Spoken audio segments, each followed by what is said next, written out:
अब सरकारी संपत्ति ही नहीं है, पब्लिक अंडरटेकिंग्स ही नहीं है, तो पब्लिक सर्वेंट या पब्लिक जॉब या गवर्नमेंट जॉब कहां से मिलेगी? जॉब पिछले 7 सालों से बंद है। ये बात बाबा साहब ने 1956 के भाषण में कही है। ये बात कही है कि ये दिन भी भारत को देखना पड़ेगा और मेरे लोगों को देखना पड़ेगा। मैं आने वाला हूं क्यों बाबा साहब आपको बौद्ध करके गए। पहले संविधान का सब्जेक्ट क्लोज करता हूं। बाबा साहब ने 15 अक्टूबर को महिलाओं को उद्देश्य करके उनका एक एग्जाम्पल देकर कहा की जो नवरा टिकणारच नाही, जो नवरा जिवंतच राहणार नाही, त्याच्या नावचं मंगळसूत्र आम्ही का घालायचं? इसका मतलब बाबा साहब उससे पहले कहते हैं कि आरक्षण जास्त काळ या देशात राहणार नाही, आरक्षण या देशात जास्त काळ टिकणार नाही, हे कधी ना कधी या देशातून या भारतातून नष्ट होणार आहे। संस्कृतचं एक वाक्य बाबा साहब त्याच्यामध्ये म्हणतात, त्याचं मराठीत अनुकरण आहे की चंद्र सूर्य असेपर्यंत आरक्षण मिळणार नहीं।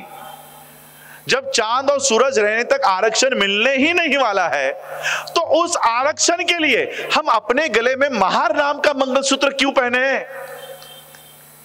जब वो आरक्षण मिलने ही नहीं वाला है। मैं आज भी उन लोगों का सपोर्ट करता हूं, उनका समर्थन करता हूं जो ये कह रहे हैं कि आरक्षण हम अगर महार नहीं लिखते हैं तो आरक्षण चला जाएगा, इसलिए महार लिखना अनिवार्य है। मैं उनका समर्थन करता हूं, लेकिन मैं उनसे यह भी पूछता हूं कि हमने आज महार लिखा, मेरी नौकरी कहां पर है? उस नौकरी के लिए मैं महार बन गया, मेरे बच्चों को महार बना दिया, आने वाली 7 पीढ़ियों को मैंने महार बना दिया, मेरे लिए नौकरी कहां पर है? जो लोग आपको महार लिखने के लिए, मातंग लिखने के लिए, चमार लिखने के लिए प्रेरित कर रहे हैं, उनसे पहला सवाल करो, मेरी नौकरी और स्कॉलरशिप तू देने वाला है? उसकी लड़ाई के लिए घर में बैठे हुए हैं, आवाज नहीं उठाते। प्राइवेटाइजेशन देश भर में हो रहा है, एक व्यक्ति उसके खिलाफ बात नहीं कर रहा, और ये हमें घर बैठे बैठे लेटर छाप रहे कि महार लिखो, चमार लिखो। वही बाबा साहब कह रहे हैं की जो नवरा टिकणारच नाही, जो नवरा जिवंतच राहणार नाही, त्याच्या नावचं मंगळसूत्र आम्ही का घालायचं? यावरनं लक्षात घ्या की बाबासाहेबांना काय अपेक्षित आहे। 2024 मध्ये स्वतःला महार लिहिणं हे अपेक्षित आहे की नाही आहे? उत्तर बाबासाहेबांनीच दिलेलं आहे। हम लोगों को किसी नेता के जवाब का इंतजार नहीं करना है कि राजरत्न अंबेडकर का क्या स्टैंड है, भीमराव यशवंतराव अंबेडकर जी का क्या स्टैंड है, XYZ जो भी बुद्धिज्म पे काम कर रहा है उसका क्या स्टैंड है। अरे हमारा स्टैंड देखने के बजाय जिन बाबा साहब ने आपको बुद्धिज्म में लाया उनका क्या स्टैंड है, बस उन्होंने एक बार अगर कोई बात कह दी बस वही हमारे लिए फाइनल है, वही कंक्लूजन है, उसके अलावा और किसी के बातों के ऊपर ना जाए। जब बाबा साहब ने कह दिया है ना, तो फिर हम लोगों को अपने विचार वहां पर रखने की क्या जरूरत है। इसके बाद जब बाबा साहब ने बौद्ध धर्म अपनाया, हम लोगों को कहा कि आप लोग इस धम्म में आओ और क्या करो। आज हमारी नौकरियां जा रही है, हमारे स्कॉलरशिप जा रही है। 75 इयर्स इंडिपेंडेंस के, स्वतंत्रता के, आजादी के 75 साल। संविधान 1950 में लागू हुआ, 2024 चल रहा है, संविधान दिन अभी तक आया भी नहीं। 74th एनिवर्सरी हम मना रहे हैं, 75 इयर्स भी कंप्लीट नहीं हुए संविधान को। और ये संविधान लागू होते ही 1950 कोई हमारा कोई IAS नहीं बना, IPS नहीं बना, मैनेजर नहीं बना। ये मिलने के लिए हमें लगभग 10 से 15 साल गुजरे होंगे। 1950 से ही रिजल्ट आना शुरू नहीं हुआ, और 1970s से जब हमारे लोग शासन में, प्रशासन में, एजुकेशन में जाना शुरू हुए तो हार्डली हमारे लिए यह संविधान 60 साल का भी नहीं है। 60 years of constitution, 2500 years, 1250 साल, सॉरी 1250 साल मनुस्मृति के 1250 साल और 60 साल संविधान के। इन 60 साल में ही मनुस्मृति को थरथर कांपने लग गई मनुस्मृति। ऐसा क्या है संविधान में? मुझे समय कितना है बता दीजिएगा, तो फिर मैं उस अनुसार फिर मैं अपना स्पीच लिमिट करूं। ऐसा क्या लिख कर गए हैं बाबा साहब इस संविधान में, जो 1250 साल की इस मनुस्मृति को थरकाप छूट रहा है, पसीने छूट रहे हैं, 18-18 घंटे मोदी जी को काम करना पड़ रहा है। ऐसा क्या देकर गए हैं बाबा साहब इस संविधान में? मैं बाबा साहब की एक कहानी बताना चाहता हूं जो आप लोगों ने टीवी पर सुनी होगी। बाबा साहब जब छोटे थे, बाबा साहब के पिताजी सूबेदार मेजर राम जी, ये मिलिट्री में थे और मिलिट्री की सर्विस आपको पता है, सालों साल उनको घर आने का मौका नहीं मिलता। लेकिन जब बाबा साहब थोड़े बड़े हो गए, समझने की उम्र हो गई, तो राम जी बाबा को लगा कि मैं कितने महीनों से अपने घर नहीं गया हूं, अब मेरी पोस्टिंग घर से 150 किलोमीटर 135-150 किलोमीटर दूरी पर है, तो क्यों ना मैं अपने बच्चों को ही यही बुला लूं। मुझे तो घर जाने को मिल नहीं रहा, तो अपने बच्चों को यहां पर बुला लेता हूं। तो बाबा साहब के पिता ने टेलीग्राम किया कि अगर आप लोगों की स्कूल की छुट्टियां लग गई होंगी तो आप लोग मुझे मिलने के लिए आओ, मुझे मिलने के लिए ये ट्रेन, फलाना ट्रेन पकड़ो, इस स्टेशन पे उतरो, मैं किसी ना किसी को तुम्हें लेने के लिए भेज दूंगा, कौन से दिन आ रहे हो वो टेलीग्राम करके बता देना। ये टेलीग्राम बाबा साहब को घर पे मिला। बाबा साहब खुश हो गए, उनके बड़े भाई आनंद राव, दोनों ने तय किया कि हम पिताजी को मिलने जाएंगे, साथ में बहनों के बच्चे। ऐसे ये 4 बच्चे बाबा साहब अंबेडकर जी के पिताजी राम जी बाबा को मिलने का इन्होंने तय किया। बाबा साहब ने टेलीग्राम किया कि हम इस तारीख को निकलेंगे, अब हमें लेने के लिए आ जाओ या किसी को भेज देना। अब ये टेलीग्राम बाबा साहब अंबेडकर जी के पिताजी के कार्यालय में आके जिस व्यक्ति को मिला, उस व्यक्ति ने ये टेलीग्राम बाबा साहब जी के पिताजी को दिया ही नहीं। अब पिता को पता नहीं कि बच्चे कब आ रहे हैं। यहां से बच्चों ने ट्रेन पकड़ ली, जिस स्टेशन पे उतरने के लिए कहा था उस स्टेशन पे उतरे और वो अपने पिता की राह देख रहे कि हमारे पिता आएंगे, हमें लेकर जाएंगे या किसी को भेजेंगे। ट्रेन आकर चली गई, सभी लोग अपने अपने दिशा में चले गए। वो बच्चे 4 बच्चे वैसे ही खड़े अपने पिता की राह देख रहे हैं। स्टेशन मास्टर ने देखा कि ये बच्चे अच्छे घर के लग रहे, अच्छे कपड़े पहने हुए थे, डिसिप्लिन घर में थी। तो स्टेशन मास्टर बच्चों के पास आया, बच्चों को पूछा कि कहां जाना है, तुम लोगों को लेने के लिए कोई आया नहीं? बच्चों ने, बाबा साहब ने वो टेलीग्राम निकाल के कहा कि हमारे पिताजी यहाँ पर सूबेदार है, उन्होंने हमको बुलाया था, शायद हमारा टेलीग्राम उनको मिला नहीं, इसलिए हमें लेने के लिए कोई आया नहीं, हमें इस पते पर जाना है, यहाँ पर जाने की व्यवस्था कर दीजिएगा। तो स्टेशन मास्टर ने बगल में ही जो तांगे वाला खड़ा था उसको बुलाया और कहा कि देखो ये बच्चे बड़े अफसर के बच्चे लग रहे हैं, इन्हें इस पते पर छोड़कर आओ। उस गाड़ी वाले ने सभी बच्चों को गाड़ी में बैठने का आमंत्रण दिया, सब बैठे और फिर वो गाड़ी बाबा साहब अंबेडकर जी के पिताजी के कार्यालय के लिए निकल पड़ी। राह में वो गाड़ी वाला बच्चों से बात करना शुरू किया, कहां से आए हो, क्या नाम है तुम्हारा, पिताजी क्या काम करते हैं, गांव का नाम क्या है, तुम्हारी जाति कौन सी है। और जैसे ही जाति के बारे में पता चला, इस गाड़ी वाले ने गाड़ी रोकी और सभी बच्चों को गालियां देकर नीचे उतारा और कहा कि तुम तो अछूतों के बच्चे हो, अभी के अभी मेरी गाड़ी से नीचे उतरो। मुझे लगा तुम्हारे कपड़ों से कि तुम सवर्णों के बच्चे होंगे, अभी के अभी मेरी गाड़ी से नीचे उतरो। सभी बच्चे डरकर गाड़ी से नीचे उतर गए। बाबा साहब के पास कुछ पैसे थे, बाबा साहब ने कहा ये पैसे ले लो लेकिन हमें छोड़ दो।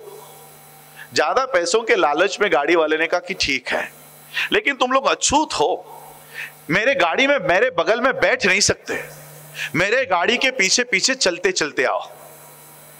और फिर ये सफर शुरू हुआ। गाड़ी चल रही है, एक हाथ पीछे ये चारों बच्चे चल रहे हैं। 2-3 किलोमीटर पैदल चलने के बाद बाबा साहब को प्यास लग गई। बाबा साहब ने गाड़ी वाले से कहा कि आपके पास जो पानी है वो थोड़ा सा पिला दो, मुझे बहुत प्यास लगी है।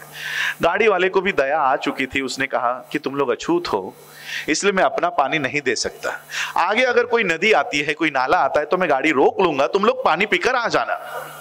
और 1-8 किलोमीटर चलने के बाद गाड़ी वाले को कुछ पानी दिखाई दिया, उसने गाड़ी रोकी और बच्चों से कहा कि वो देखो आगे पानी दिख रहा है, जाओ जाकर पी कर आओ। ये बच्चे भागते भागते वहां पर गए, जाकर देखते हैं तो क्या कि यहां पर तो सिर्फ कीचड़ है, पानी नहीं है। प्यास लगी थी, करे क्या। बाबा साहब ने वो मट्टी हटाई और जो काला कीचड़ का गंदा पानी ऊपर आता है वही पानी उन्होंने पिया। सारे कपड़े मैले हो गए, मुंह गंदा हो गया और 1-8 किलोमीटर चलने के बाद वो अपने पिता के हेडक्वार्टर पर पहुंच गए। पिता ने दूर से देखा, ये तो मेरे बच्चे हैं और इनके साथ राह में, रास्ते में क्या हुआ होगा इसका अंदेशा भी बाबा साहब के पिताजी को आ गया कि मेरे बच्चों के साथ क्या हुआ होगा। बाबा साहब दौड़ते दौड़ते अपने पिता के पास गए, उनको गले से लगा लिया, लिपट गए और रोते रोते बाबा साहब ने सवाल किया कि बाबा, हमारे साथ ऐसा क्यों किया जाता है? मुझे गाड़ी में बैठने का अधिकार क्यों नहीं है? मुझे पानी पीने का अधिकार क्यों नहीं है? बाबा साहब अंबेडकर जी के इन मासूम सवालों का राम जी बाबा के पास कोई जवाब नहीं था। राम जी बाबा ने बाबा साहब को शांत किया और बाबा साहब से कहा कि इसी परिस्थिति को तुम्हें बदलना है, इसी व्यवस्था को तुम्हें बदलना है। और राम जी बाबा ने बाबा साहब को ऐसा तैयार किया कि उन्हीं बाबा साहब अंबेडकर जी ने इस भारत का संविधान निर्माण किया और एक ऐसी व्यवस्था इस देश में कायम की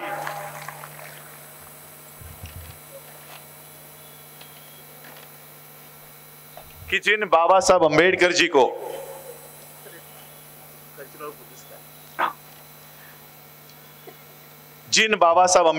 को मनु के कानून ने कीचड़ का पानी पीने के लिए मजबूर किया था, बाबा साहब अंबेडकर जी ने ऐसा कानून तैयार किया कि आज उनके कानून में ये हम बिस्लरी का पानी पी रहे हैं, उनके संविधान की वजह से। बस मुझे पानी नहीं चाहिए। जिस मनु के कानून में बाबा साहब अंबेडकर जी को बैलगाड़ी में भी बैठने का अधिकार नहीं दिया था, आज उसी भारत के संविधान के दायरे में हमारे लोग बैलगाड़ी में नहीं, हवाई जहाज उड़ाने का काम कर रहे हैं। हमारे पायलट्स बन चुके हैं, कैप्टन्स बन चुके हैं और इसी वजह से इनको यह संविधान खटकता है। 1250 साल की मनुस्मृति ये 60 साल के संविधान से थर थर कांपने लग गई है। क्यों? क्योंकि उस मनु के कानून में जिस द्रौपदी का भरी सभा में चीरहरण किया गया, उसी भारत के संविधान ने उसी द्रौपदी को राष्ट्रपति पद पर बिठा दिया। इसीलिए इस देश के संविधान से ये मनु की नाजायज औलादे थर थर कांप रही है, इसीलिए कांप रही है। और इसलिए आज ये संविधान ये खत्म करने की कगार पर आज ये आ चुके हैं और ये बात बाबा साहब को मालूम थी। इसलिए बाबा साहब ने 1954 के बीबीसी के इंटरव्यू में ये कबूल किया कि भारत का लोकतंत्र ज्यादा नहीं चलेगा। फिर पर्याय क्या है, ये भी क्वेश्चन किया है। बाबा साहब कहते हैं कि हमें अल्टरनेट व्यवस्था खड़ी करनी होगी, अल्टरनेट व्यवस्था खड़ी करनी होगी और वो व्यवस्था बाबा साहब खुद स्वयं खड़ी करके खुद चले गए। बाबा साहब को ये पता था कि इस देश में एक दिन ऐसा आएगा जिस संविधान के दायरे में मैं मेरे लोगों को लेकर आया वो संविधान एक दिन खत्म कर देंगे। उस समय मेरे लोग कहाँ जाएंगे? 5 दिसंबर 1956 के रात तक, अपने अंतिम सांसों तक बाबा साहब अपने परिवार के बारे में नहीं सोच रहे थे। जिस तरह से हमारी अनुबाई तेलतुंबड़े ये आई, अपना विल तैयार करके उनकी सारी संपत्ति मुझे देकर गई, बाबा साहब अपने अंतिम समय में अपनी विल तैयार नहीं कर रहे थे। क्या कर रहे थे पता है? 2 महीने पहले जिस बौद्ध धर्म को मैंने भारत में रिवाइव किया है, पुनर्जीवित किया है, मेरे जाने के बाद, मेरे पश्चात मेरे लोग उस बौद्ध धर्म का सही से पालन करें। इसलिए बाबा साहब अंबेडकर बुद्ध और उनका धम्म, द बुद्धा एंड इस धम्मा, ये ग्रंथ पूरा कर रहे थे। क्यों? मेरे जाने के बाद इस धम्म का सही से पालन करना और इस धम्म के माध्यम से इस देश में सुरक्षित रहना। ये बाबा साहब अंतिम समय तक काम कर रहे थे। क्या संदेश देकर गए कि इस देश का संविधान तुम्हारे हक और अधिकार के लिए इस्तेमाल में लाना बंद हो जाए। इस देश का संविधान अगर इस देश में तुम्हारे हक के लिए इस्तेमाल में लाना बंद हो जाए, तब बुद्ध के शरण में चले जाओ। ये बुद्ध पूरे विश्व में खड़ा होकर तुम्हारे लिए हक और अधिकार की लड़ाई लड़ेगा। ये बुद्ध तुम्हें न्याय देगा। इसलिए बाबा साहब हमें बौद्ध धर्म की शरण में लेकर आए। लेकिन आज हमारी आइडेंटिटी महार बौद्ध, चमार बौद्ध, आज ये आइडेंटिटी है। फिर विश्व के सामने बाबा साहब उसी 15 अक्टूबर के स्पीच में कहते हैं कि आता घरातल्या घरात खूप झालं, बहुत हो गया घर में, अब भारत में बहुत हुआ, अब भारत के बाहर जाओ, भारत के बाहर जाओ। बाबा साहब अंबेडकर जी का ये भारत के बाहर जाने का उपदेश कौन फॉलो कर रहा है पता है आपको? कि भारत के बाहर जाओ।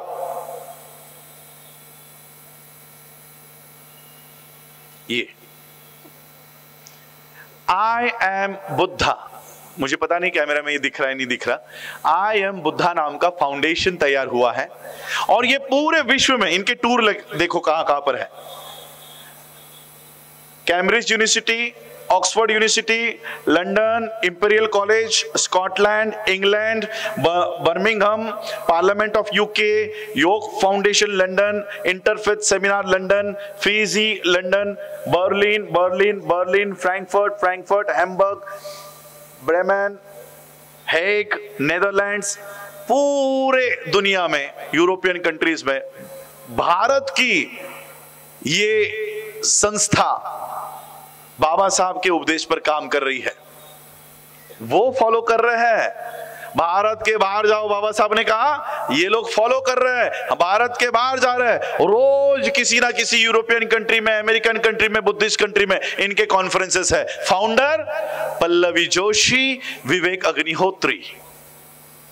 बाबा साहब हमको कह कर गए कि भारत के बाहर जाओ, अपनी आइडेंटिटी वहां बनाओ कि हम भारत के बौद्ध है। भारत के बाहर कौन जा रहा है? और फाउंडेशन का नाम आई एम बौद्ध, मी बौद्ध, मी भारतातला बौद्ध।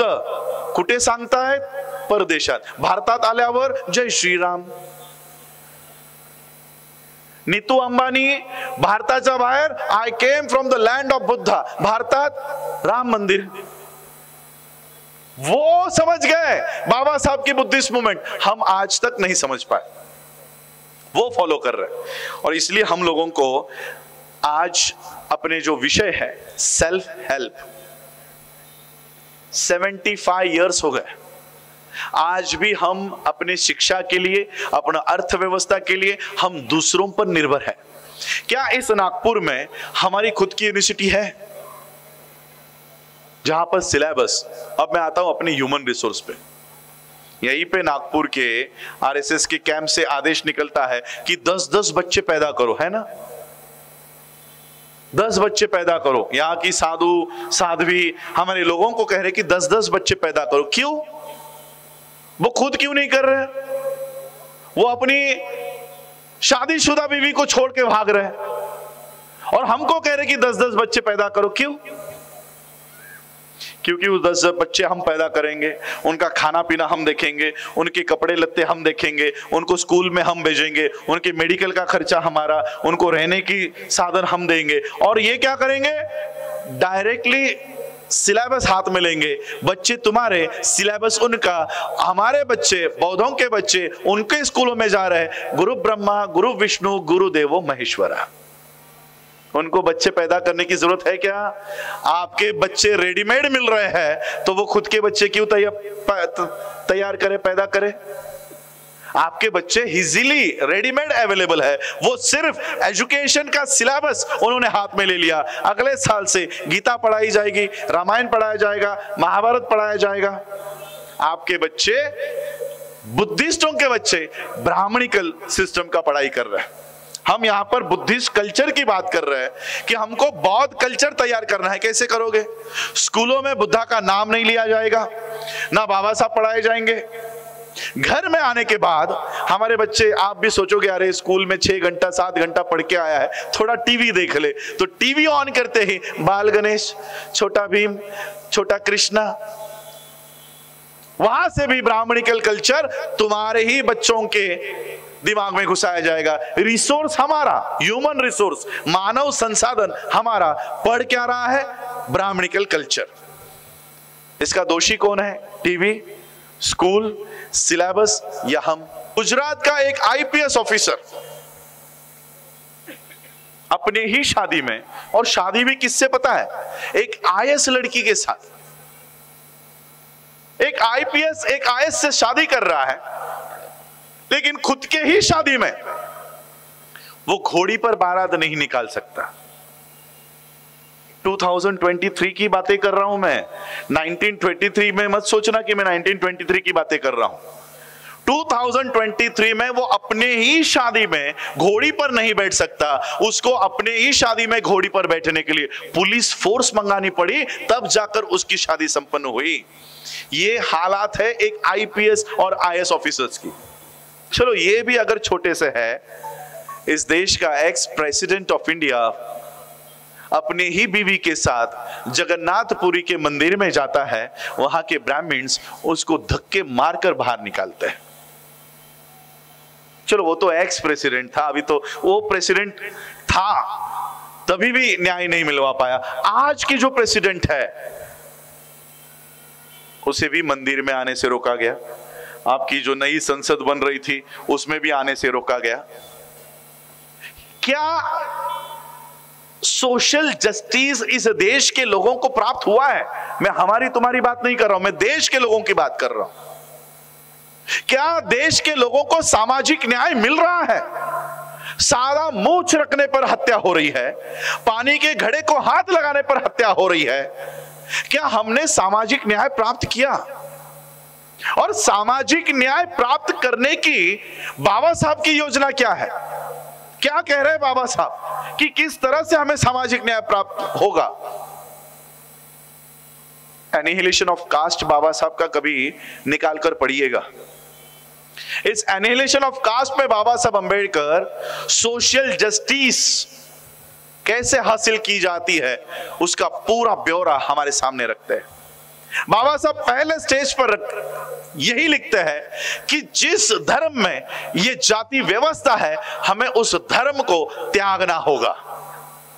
मैं तो सादे और आसान शब्दों में बोल रहा हूं। बाबा साहब के शब्द यहां की मनुवादी व्यवस्था सुन नहीं पाएगी।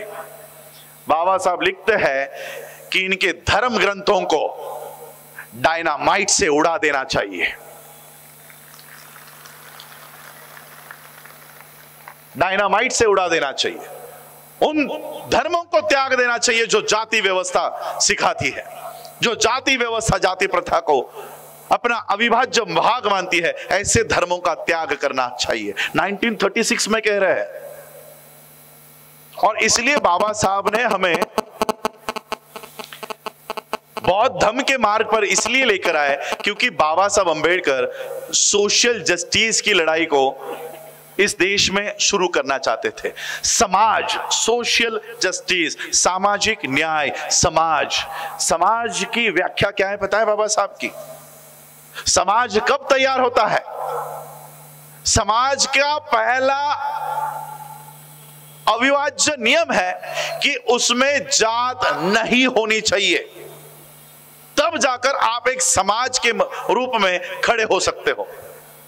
बाबा साहब को अनेक धर्मों के लोगों ने बाबा साहब को विनती की कि आप हमारा धर्म स्वीकारो, इस्लाम कबूल करो, सिख धर्म अपना लो, क्रिश्चियन धर्म अपना लो, लेकिन बाबा साहब ने सभी धर्मों की पढ़ाई अध्ययन करने के बावजूद भी इनके धर्म नहीं अपनाए। क्यों?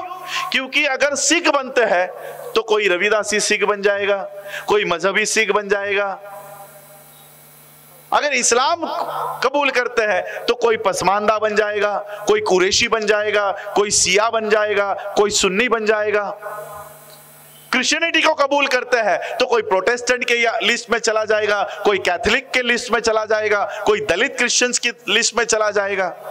यानी जिस जाति व्यवस्था का पीछा हम छुड़ाना चाहते हैं, उन धर्मों को स्वीकार करने के बावजूद भी अगर हमारी जातियां नहीं मिटने वाली तो मुझे ऐसे धर्म का स्वीकार नहीं करना है। ये सभी धर्म बाबा साहब को पैसे, जमीन, सिखों ने तो बाबा साहब अंबेडकर जी की रॅली, ज्याला तुम्ही मिरवणूक म्हणता, ती सोन्याच्या रथातून काढली होती। सोने के रथ से बाबा साहब अंबेडकर जी की रॅली निकाली। मुंबईच्या माटुंग्यामध्ये खालसा नावाचं कॉलेज उभं करून दिलं। इतनी संपत्ति, इतनी रिसोर्सेस, इतने साधन बाबा साहब अंबेडकर जी को ये सारे धर्म के लोग दे रहे थे, फिर भी बाबा साहब ने इन धर्म को कबूल नहीं किया। बौद्ध धर्म से कोई बाबा साहब को फूल देने के लिए भी नहीं आया था कि आप हमारा धर्म स्वीकार करो। फिर भी बाबा साहब ने उस धर्म को इस देश में जीवित करने का निर्णय लिया। जो धर्म इस देश से मिट चुका था उसको रिवाइव करने का बाबा साहब ने ठान लिया। SBTVचे सर्व व्हिडिओ नेहमी पाहण्याकरता चॅनलला लगेच सबस्क्राईब करा, लाईक करा व शेअर सुद्धा करा। आम्ही आपली बातमी दाखवू, top to bottom, start to and.